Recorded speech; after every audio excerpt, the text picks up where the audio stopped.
ஓசூரில் ஸ்ரீராமநவமி கோலாகலம். ஆஞ்சநேயர் கோவிலில் சிறப்பு வழிபாடு மற்றும் அன்னதானம்.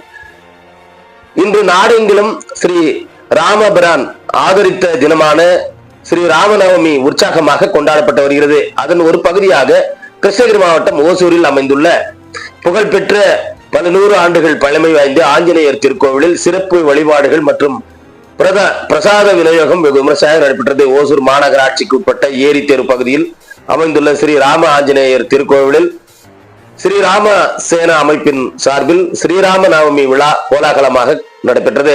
விழாவை ஒட்டி அதிகாலை முதலே மூலவர் ஆஞ்சநேயர் சுவாமிக்கு பல்வேறு வாசனை திராவியங்களை கொண்டு சிறப்பு அபிஷேக ஆராதனைகள் நடைபெற்றது.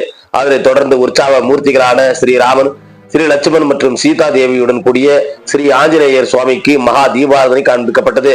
இந்த விழாவில் ஸ்ரீராம சேனா அமைப்பின் மாநில தலைவர் தரக பிரபு, புனித் மற்றும் மாநில பொதுச் செயலாளர் சந்திரசேகர், குங்பு சந்துரு உள்ளிட்ட முக்கிய நிர்வாகிகள் கலந்து கொண்டனர்.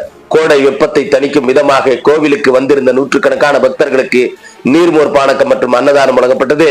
தருமபுரி, கிருஷ்ணகிரி உள்ளிட்ட சுற்றுவட்டார பகுதிகளில் இருந்து திரளாக பக்தர்கள் கலந்து கொண்டு நீண்ட வரிசையில் நின்று சுவாமி தரிசனம் செய்ததோடு பிரசாதங்களை பெற்று செய்தனர். விழாவிற்கான ஏற்பாடுகளை ஸ்ரீராம சேனா அமைப்பினர் மற்றும் கோவில் நிர்வாகத்தினர் சிறப்பாக செய்திருந்தனர் என்பது குறிப்பிடத்தக்கது.